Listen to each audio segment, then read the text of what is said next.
Hi, first grade. I'm super excited to be back with you sharing Henry Huggins. Look at this. I have the actual physical copy of the book in my hand.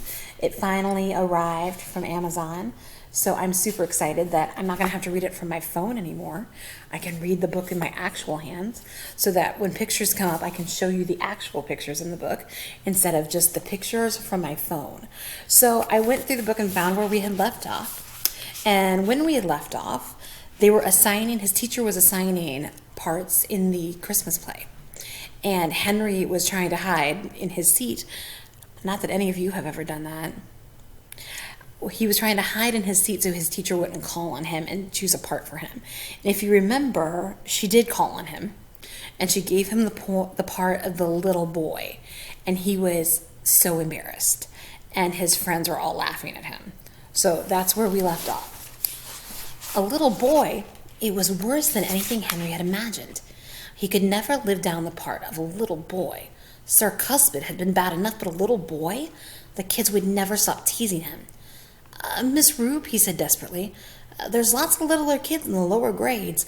Couldn't one of them have the part? There's a picture. No, Henry. All the second and third grade boys are needed for the chorus of polar bears, and the first grade boys are too little to learn so many lines. She handed Henry his part.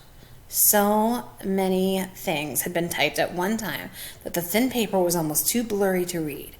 Henry made out, and this is just to show you, I'm going to be reading part of the play, so it's written a little bit different than the rest of the story. Act 1. The scene is Timmy's bedroom. Timmy is wearing pajamas. Enter Timmy's mother. Timmy's mother.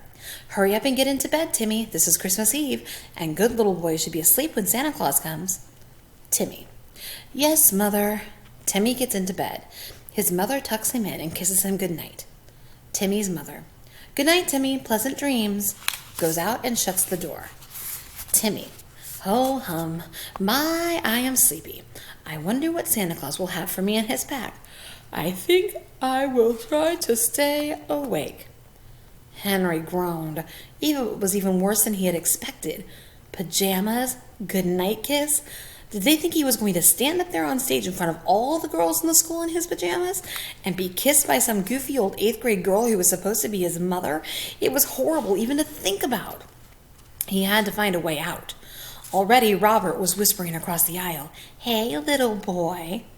Henry ignored him. Maybe if he did stretching exercises for a whole hour every morning, he would grow fast enough to outgrow the part. No, that wouldn't work. There wasn't time. He'd have to think of something else. During the rest of the afternoon, Henry had trouble keeping his mind on social studies.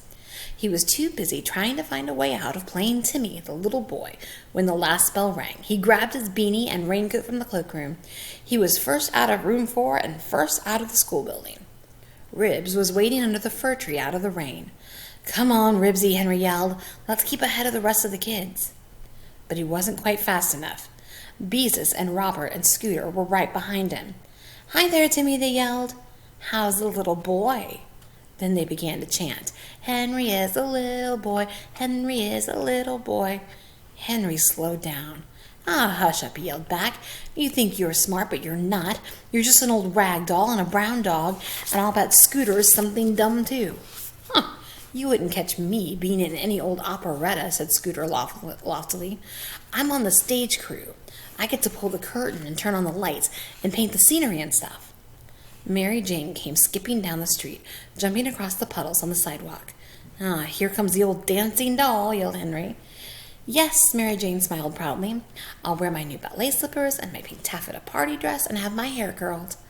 The other children were disappointed. They couldn't tease Mary Jane if she wanted to be a dancing doll. It gave Henry an idea. He waited until Scooter said, I'll bet the little boy will look really cute in his pajamas. Are you going to wear the kind with feet in them, little boy? You're just jealous because you don't have an important part like I have. I have the most important part in the whole operetta. Oh, don't be funny, Scooter laughed. I wouldn't learn all those lines and run around in front of a bunch of people in my pajamas for $1 trillion. So Henry is not loving his part, but he thinks that if he pretends he likes it, that everyone else will leave him alone. I don't know about you, but I don't think that's probably going to happen. But I do know that Henry is going to try to find his way out of it. And when Henry tries to solve a problem, he usually ends up causing a whole bunch more. So we'll have to read and find out what happens with Henry next.